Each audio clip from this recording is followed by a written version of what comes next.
जय श्री कृष्ण प्रिय भाई बहनों, स्वागत है आपका spiritual and natural technical word पर। पिता पुत्र का जो रिश्ता होता है वह निस्वार्थ प्रेम का प्रतीक है।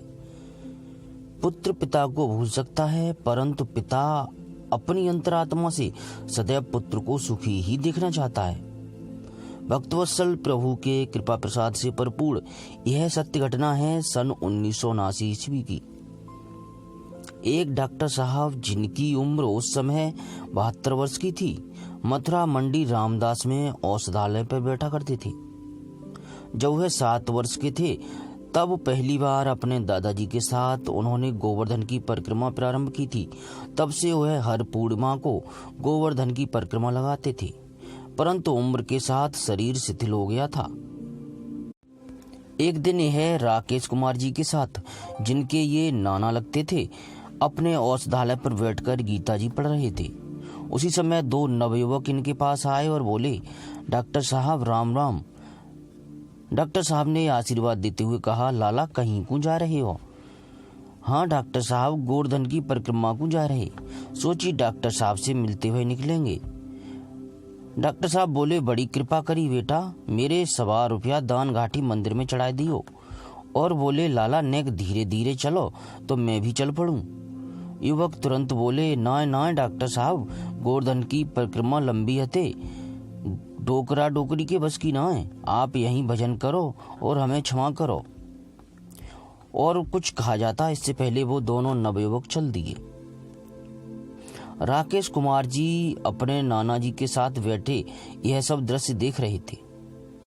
राकेश जी बोले कि यदि आपकी इतनी ही इच्छा है तो मैं आपको वहां लिए चलता हूं। नाना जी ने फट से दवा खाना बंद कर दिया और अपनी छड़ी उठाकर चलने के लिए तत्पर हो गए। यह उत्साह देखकर राकेश जी भी चकित थे।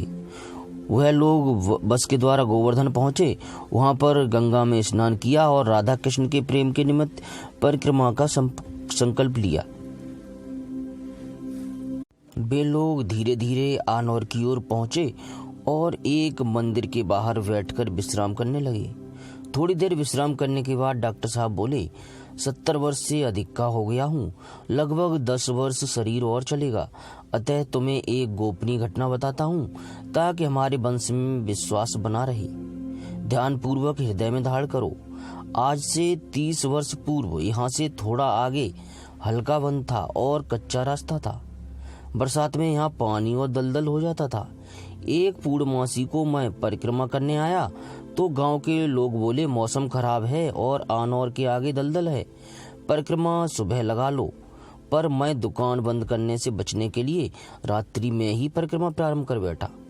कुछ ही देर में बादल हो गए और पूर्णिमा का चंद्रमा छुप गया, अंधकार हो गया। मैं फिर भी दृढ़ निश्चय के साथ चलता रहा। मन में एक अलग ही आनंद था। दूर तक मेरे अलावा कोई नहीं था।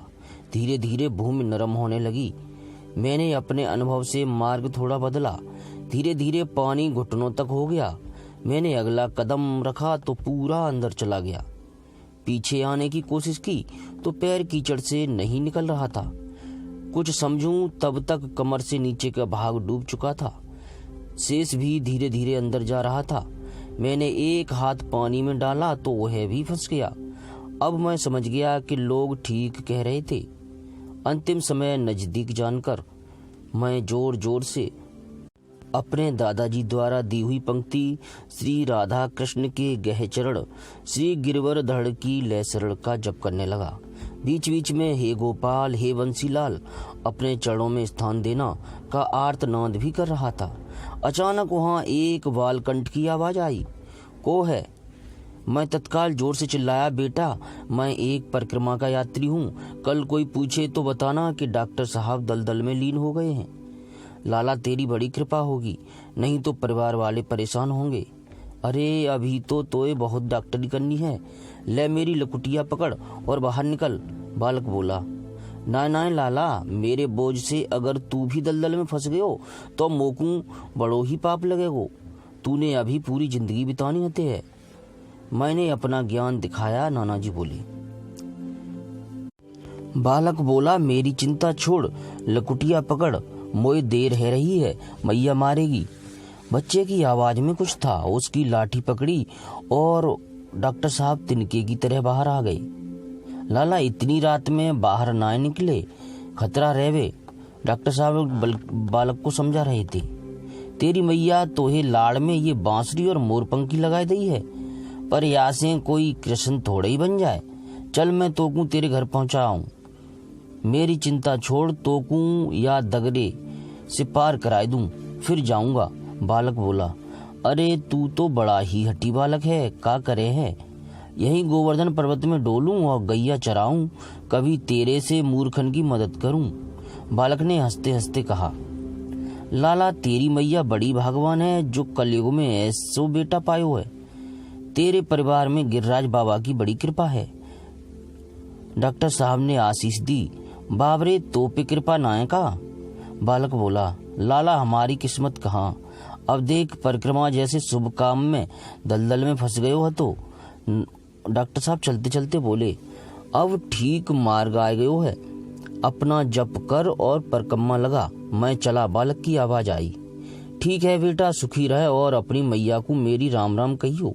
कहते कहते डॉक्टर साहब बालक की ओर पीछे मुड़े तो वे आश्चर्यचकित थे। मार्ग सुनसान था। अब डॉक्टर साहब का विवेक जागृत हुआ। स्वयं प्रभु आए थे। फिर से पुकारा। लंबे समय तक उस स्थान पर बैठकर जप किया, रज में लोट लगाई, अपनी मूर्खता पर रोए और भाग्य पर हंसे भी। ऐसा उन डॉक्टर साहब ने बताया। पर राकेश जी बोले कि नाना जी, भगवान ने आपको इतने संकेत दिए फिर भी आप नहीं समझे। नाना जी बोले, प्रभु के सामने बुद्धि साथ नहीं देती बेटा। प्यारे भाई बहनों, यदि भाव सच्चा होता है तो प्रभु स्वयं ही नहीं रुक पाते अपने भक्तों को दर्शन देने से, उनकी रक्षा करने से, उनका योगक्षेम करने से। यह सत्य घटना आपको कैसी लगी इसके बारे में कमेंट अवश्य कीजिएगा। अधिक से अधिक लाइक कीजिए और शेयर कीजिए, जिससे भक्ति भावना का प्रचार प्रसार हो सके। अगली किसी वीडियो में नई सत्य घटना के साथ में फिर से उपस्थित हूँगा। तब तक के लिए हरे कृष्ण कृष्ण कृष्ण हरे हरे, हरे राम राम राम हरे हरे। किसी प्रकार की त्रुटि के लिए योग सरकार से और अपने सभी प्रिय दर्शकों से क्षमा चाहता हूँ।